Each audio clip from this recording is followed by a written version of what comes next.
Hi, Gemini. Welcome to your quantum entanglement reading with me, Jocelyn, the Quantum Queen. Sorry about my voice. I am recovering. It's a long story. I got out of Mexico and my body is finally breakdown because I was on such high alert the whole time. But it's all good now. Okay, so this is for Gemini sun, moon, or rising. And as always, welcome to my cross watchers. Crosswatcher, you could be dealing with a Gemini and the message could actually be for you. So feel free to take it however it resonates with you and your situation. Keep in mind that these are general readings. And if you'd like to book a one-on-one reading with me, you can find my information down below in the description box. And just wanted to say thank you for liking, subscribing, and thank you for all the good karma donations. Okay. And I know you guys didn't see this. Hopefully you trust me, but I thought it was hilarious because this dropped out. And I was like, well, there's your card. So, Gem, you've got starting out the Knight of Pentacles and the Lover's card. There's some type of connection, or it could even be, if this isn't about a specific person for you guys, it just could be where something in your life is taking a lot of patience. It's pretty slow moving and you're questioning a lot. I keep getting this sense that you're kind of in and out with it. Like you don't, like sometimes you want to give up and sometimes you're like, no, this is it.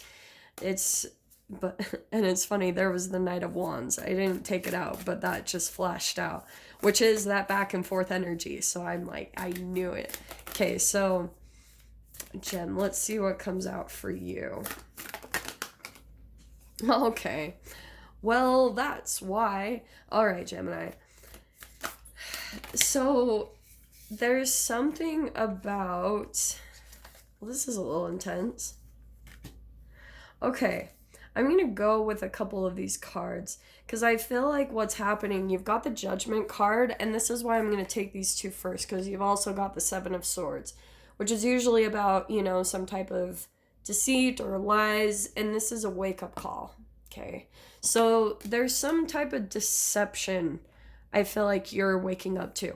Now, this can play out either way, right? Either this could be, Gem, you've got something that you're hiding and you're keeping under the surface, and I feel like there's something you're taking your time in revealing this. We're going to get a lot more clarifiers, but this is why I think you're getting ready to leave something or someone. And as I was saying, I feel like you're kind of juggling a little bit between some pulls. This could even be a person that you're dealing with, Gem, that you're struggling. I feel like listening to your intuition, because you are getting some type of almost a calling about doing something, but you're still questioning it in a way. And it's a little bit a part of like maybe deceiving yourself, and it could also be the energy of someone deceiving you. And that's why you're feeling a bit conflicted because you're struggling on like, okay, well, is this me just making this up? You're thinking way too much into the situation rather than just going with your first kind of impulsive gut feeling. That's what the feels like the judgment call to me. It was like your very first judgment call, or the very first time that you saw a red flag about a situation or a relationship or a person that you were dealing with. You're questioning it a lot because I feel like you're drawing it out. But this is what I feel like is what you're getting. You're getting this sense to Six of Swords. This is why I love this deck, because usually, yeah. So, Six of Swords, obviously, it's after the Five of Swords. And the Five of Swords is a lot of confusion. It's a no-win situation. It's like, to me, it's always gaslighting. Either you're doing to yourself or another person is doing to you. But the Six of Swords, it's like finally deciding, you're pulling yourself out of the mental confusion and you're finding the clarity. And once you get that clarity, you're moving forward in a different direction. So that's why the Six of Swords is always about moving on, because you're choosing. You're choosing what your reality is, and it's usually your own truth. This is one person. So that's what pulls you out of this, is once you decide to trust your judgment calls, from the first minute you're feeling something, then you're going to be doing a bit better. But it's interesting because with that Knight of Pentacles, yeah, I think that you're drawing something out. Like, you're pushing something. I feel like you're kind of pushing a limit a little bit, you know? Like seeing, okay, how far can I take this? I don't know. I'm getting that. Let me see what else comes out here. Well, that's hilarious. What did I just say? So there's the Five of Swords popping out right there. Oh, God, I love this stuff. What was the other card? There's another card. Oh, okay. Well, there they are just repeating.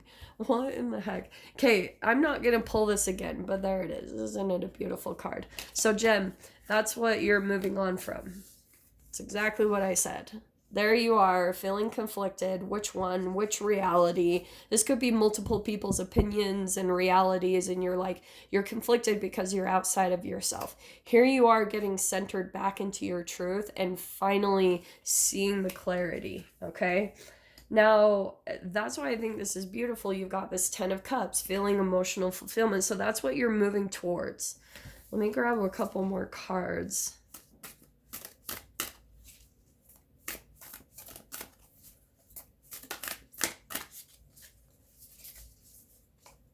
Okay, so that's just really never going to move forward. Okay. And 5 of Cups. Well, that's an interesting combo. Here's what I think. Oh. Get ready for this, okay? To be honest, this feels... Okay, switch up what I'm saying. I don't mean to confuse you guys. This is what happens sometimes with the cards, though. Okay, so... excuse me. There's something happening where you're like making some type of judgment call or something. And you're thinking that if you move like if you run away from something right now, that the grass is going to be greener on the other side. But with this 5 of Cups, I feel like you're based off of your vibration. Okay, just bear with me. Because of where you're at energetically and vibrationally, your situations and your relationships are totally going to be reflecting your confusion.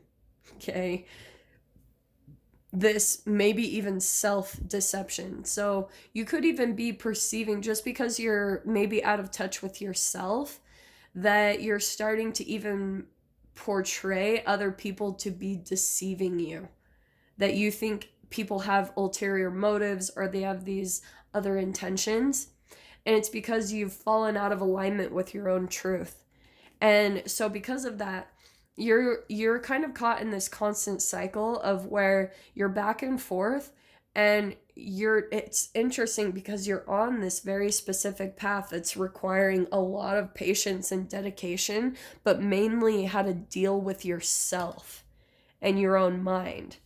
That's the challenging part, because you're like, you will fall sometimes out of your own practices that keep you in alignment with yourself. And so then it puts you into this mental confusion where you fall out of touch with your truth. And then you're kind of thinking, well, I need to move forward. And if I move forward over to this other thing in the future, I'm going to find my emotional fulfillment and my joy. But then if you were to do that, like say for instance, you're actually running from situations and you're going to different environments because you're getting triggered so much, you're actually finding that on the other side, there isn't this 10 of Cups. There's the 5 of Cups where I feel like feeling like maybe you were wrong, or you feel like you lost an opportunity, or you just are, but it's more what's going on in your mind. None of this is actually like playing out, honestly, is what I'm getting. It's that, I mean, it could be because of where you're at energetically. You could be picking up on some deception, but you also have this other reflection of your vibration. It's an unmatched vibrational reality inside of yourself, because one part of you is running and then another side is searching for the happiness and the joy. And that comes from feeling the lack. So you're caught in two separate realities. So that's why whenever you end up in a place that you think is going to bring all your emotional fulfillment, you actually find that you're like, what? That's not exactly what I was expecting. So let me pull one more card. It's very specific. I don't know. Let's see. So yeah, the ultimate thing I want to say with the Lovers coming out twice and everything is that you have to get back in balance with yourself. There is a relationship here, and it could be one, it could be multiple, a lot of people that really love and care for you. But you're still kind of working through some stuff, Gem. Some of you could be straight up dealing with a narcissist. Yeah, there's my shadow work card. So that's what's happening for you through the connections. You're seeing and you're like running from your own shadow is what I'm hearing. So that's why you're going crazy. So yeah, Gem, I don't know if this is even going to resonate with anyone, but I'm going to dive into the extended, see what comes out on the other side. So if you guys want to join me over there, feel free. Go down below, click on the Vimeo link, and I'll see you over there. But Gem, if this is where we leave things, I'm sending you guys so much love. Wishing you all the very best, and I'll see you in your next reading. Take care.